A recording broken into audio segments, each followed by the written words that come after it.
with policy and proceed to the federal budget, which means they're less concerned with deficits than are conservatives.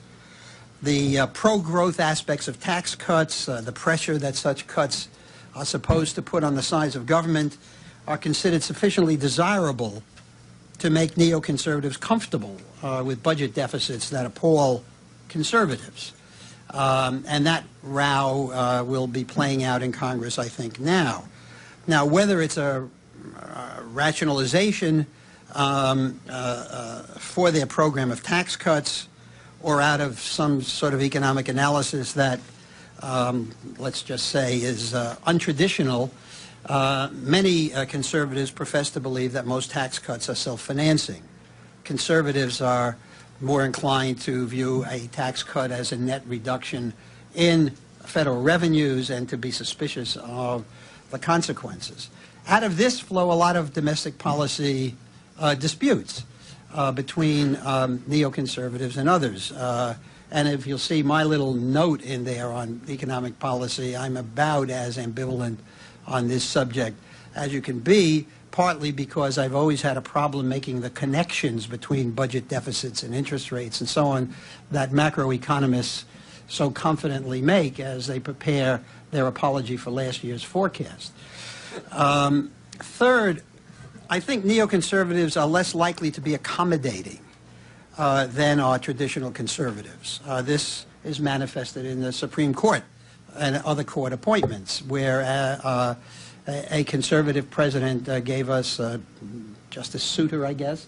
That's less likely from a neoconservative president. And fourth, and a final point of difference, and here I'm not sure I'm on solid ground, so let me just try it out and see what you people think about it. It's my impression that neoconservatives, and this may just be self-serving, but it's my impression that neoconservatives are less certain of the overwhelming virtue of the business community than are conservatives. That there's a populist streak in neoconservatism, in the admiration of Theodore Roosevelt, for example, as opposed to the conservatives' preference for Calvin Coolidge. I'm not sure of that. I think that's right. I think that we'll see that soon played out in the fight over whether Sarbanes-Oxley should be amended, in the fight. We see it in the fight over antitrust policy and so on. But not all conservative policies. I don't want to stand here and say neoconservatism represents this sharp break with the conservative past. It doesn't. Neoconservatives distinguish between the deserving and the undeserving poor, just as conservatives do, to use a Victorian formulation. Tough on crime. They think incarceration is a terrific idea to put bad guys in places where they can't do bad things except to other bad guys. They think that zero tolerance is a good idea, and they worry about the corrupting effect of the coarser aspects of what is called the culture. Those are conservative doctrines. They are neoconservative doctrines now. And before you wave at me, I'm going to sit down. Thank you very much. Phil, you want to get up? Or you Oh, you're next? Okay.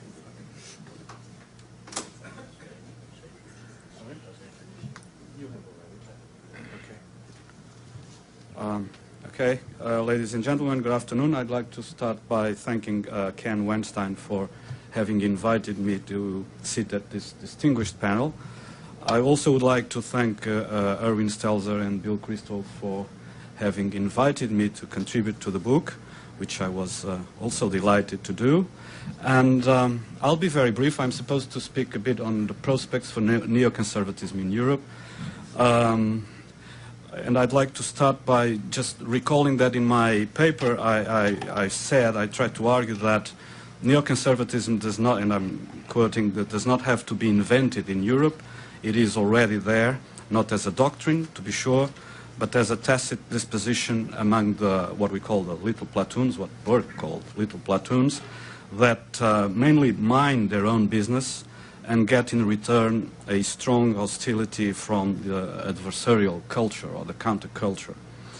Right, since I wrote this, and I think it was June last year, I think a major event took place in the European political landscape. And this event, in my opinion, helped the little platoons in Europe to realize or to become more aware of their possible neoconservative disposition. And this event, in my view, was what we call the Rocco Buttiglione affair.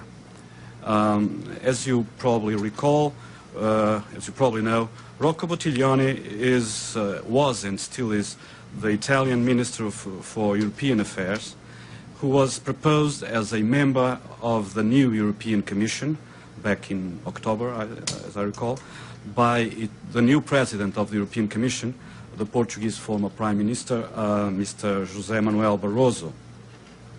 And then what happened back in October was that Rocco Buttiglione was rejected by the left wing of the European Parliament, part of the Liberal group, the Socialists and the Greens, on the grounds that he held politically incorrect views on marriage, single mothers, and homosexuality.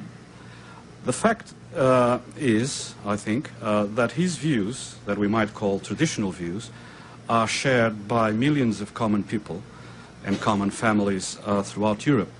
Mainly Catholics, of course, but not only Catholics. So the net result of this incident was that this shocked millions of people in Europe, the little platoons, and I would say it helped them realize what I would call three main points. First, they realized, or they started realizing, that there is a culture war going on in Europe, and that they had not started that war. As I said in my paper, they were just minding their own business and suddenly realizing that someone else were, waging a war, a culture war against them. So this was the first point. Second point, they realized, or started to realize, that this culture war was being promoted against them by unaccountable supranational elites who are basically against the liberties of the little platoons, the liberties to educate their own children, the liberty to hold their religious beliefs and other beliefs, and so on and so forth.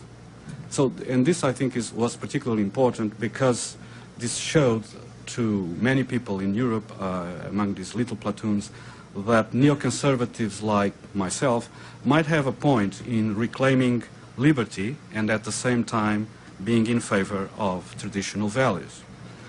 I know this is quite obvious in America, but it's not that obvious in Europe.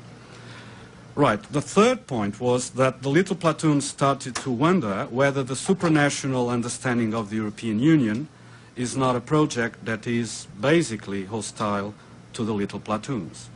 And this I also think is tremendously important because one of the reasons why the holders of traditional values in Europe have not been capable of fighting against the counterculture so far is mainly, one of the reasons is mainly because of their sort of naive attachment to the supranational understanding of the European Union. This would be a long story to explain how the two things are connected, but I really think they are connected. Okay, now having said that, I would submit that the future of neoconservatism in Europe depends on our ability to do three things, mainly three things. First, our ability to reconcile the defense of liberal democracy with the defense of traditional values. Again, something that is quite obvious in America, but not that obvious, certainly, in continental Europe. Second, our ability to reconcile the defense of liberal democracy with the defense of the national interest, the sovereignty of national parliaments, and the accountability of politicians and public officials to national parliaments. And third, our ability to reconcile both traditional values and the national interest with the transatlantic alliance and the idea of the West. Again, these are three difficult tasks, I think, in Europe, in continental Europe, but I think they are difficult to achieve, but they are not impossible. It is being done in a way, or rather it is probably happening, but it requires a much stronger commitment to the battle of ideas, and above all, I think it requires a much stronger and wider interaction between Americans and Europeans. And I'm glad to say that this book on neoconservatism, edited by Mr. Stelzer, is an important contribution in this direction. Thank you.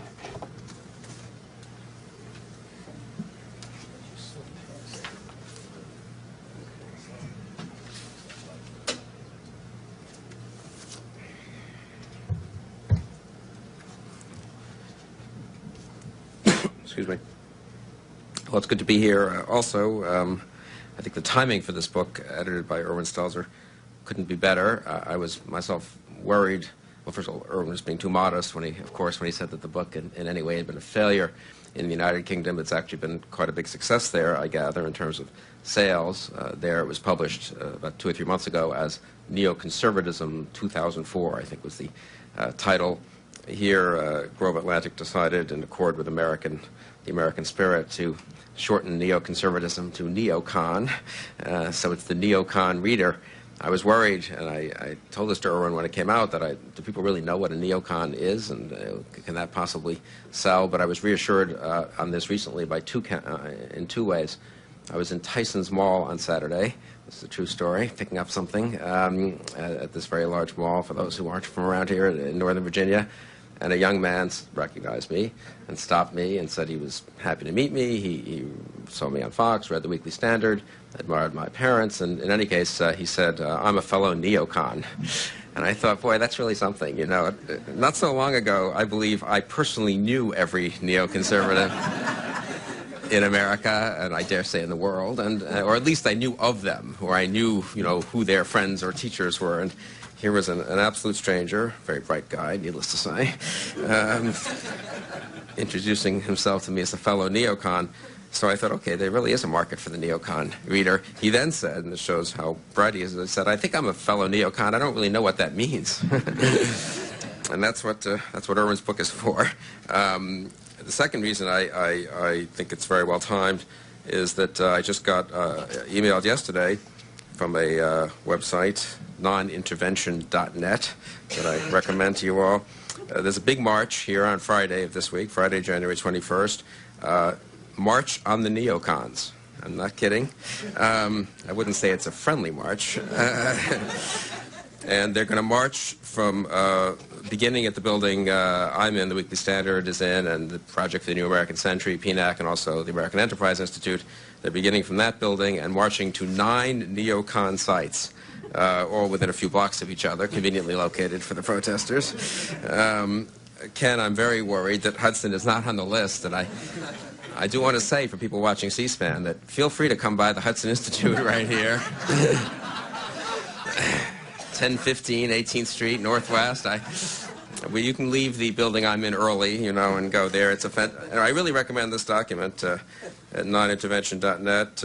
Our demand, no new neocon wars. And then it goes, they have some chants they recommend, 9, let's see where this, yeah, 9, many different chants, hey, hey, ho, ho, neocon wars have got to go. There are many more like that. I'm sure they sound excellent when chanted with a good rhythm. There's one with a lot of names. I won't bore everyone with it. Bush, Cheney, Rumsfeld, Rice, no more neocon wars. Gingrich, Garner, Donnelly, Indyk, no more neocon wars. It's got a nice refrain to it.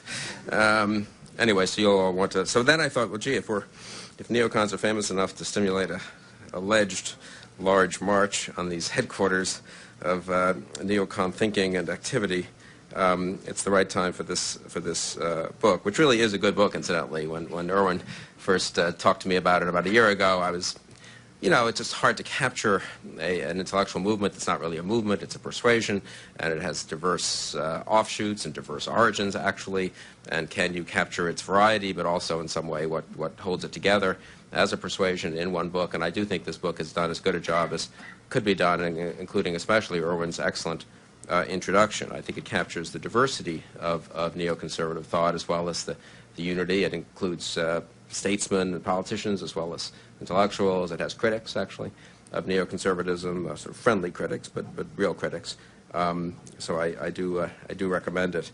It's also a good time for this book since it is the week of the inauguration, and George W. Bush, I suppose, might qualify as a neocon or an honorary neocon. Erwin caused a huge amount of trouble in Britain 3 months ago by putting Tony Blair's speech at the Chicago Council, I think it was, on Foreign Relations,